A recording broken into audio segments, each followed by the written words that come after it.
Divers are entering a world that's been untouched for the past 50 years. The waters of an abandoned iron ore mine beneath Bell Island, Newfoundland. This world is a maze of tunnels covering tens of kilometers.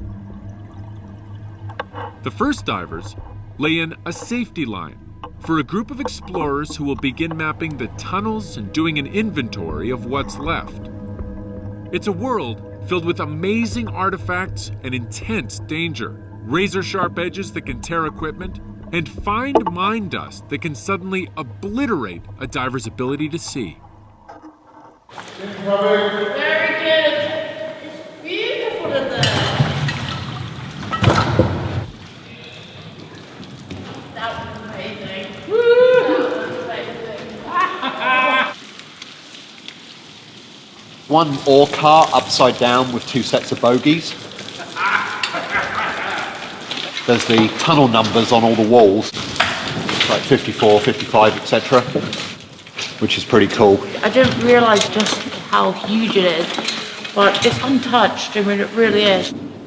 The Minequest explorers are also conducting groundbreaking scientific research on decompression stress to find out how bodies react when divers are placed in deep, cold water under huge amounts of stress.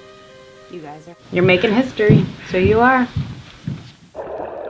After a few days, while the expedition has run smoothly under the water,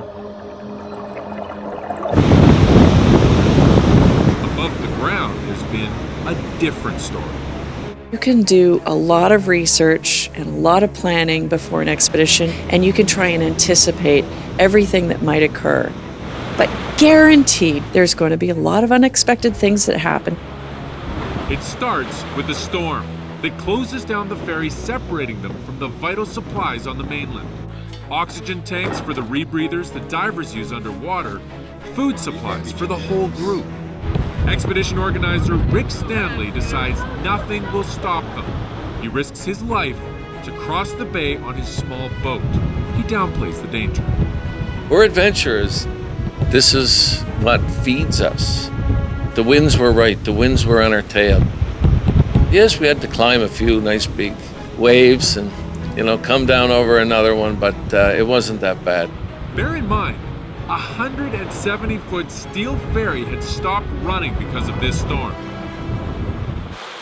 And, as if the storm wasn't enough, the same day, the area of the mine where they're working floods. Holy moly. Yeah, man. There's a lot of water. The other dock is floating. We're just going to grin and bear it here. The dive team has to start again, lay in new safety lines from a new tunnel. So the objective of today is to remove this deep line, which serves no purpose. Everyone chips in to haul the thousands of kilograms of gear from one tunnel to the next.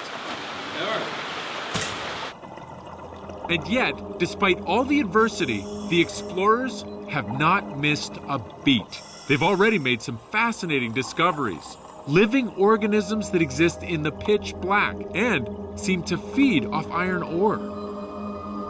Did you see the white growth on the ends of the wood? Yeah, like webby, almost. Yeah, I saw that, and that gray stuff you were talking about. Yeah. Right in the one cross section where it's a rail bed.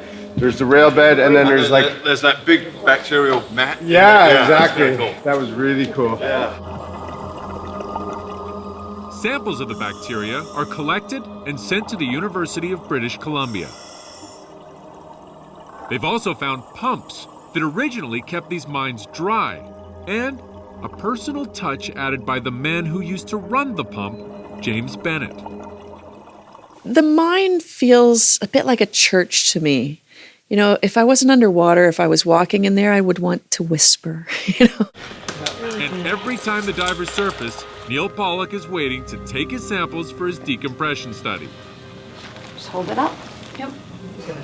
After several days of work, he's beginning to have misgivings about his theory that microparticles, fragments of plasma shed by cells, may predict decompression illness.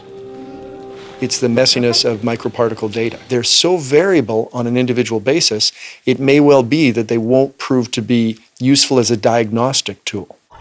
Ultimately, though, Neil is happy with the data he's gathered. He does stress that he'll need time to assess what it all means. Well, these observational studies are very difficult to get the definitive set of data out of. We've been working on this for more than 6 years, and we're just starting to prepare the first manuscripts right now. The divers think they've wedged open the door of a whole new world to explore. They've penetrated a few hundred meters into a world that covers nearly 35 square kilometers.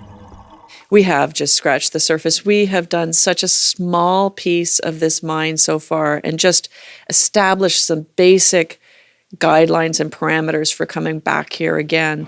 And Rick Stanley thinks he's started to build something very important for the province of Newfoundland. How fortunate am I that I got people that's willing to work with me to build a project like this, you know, as a legacy to all those people who lost their lives.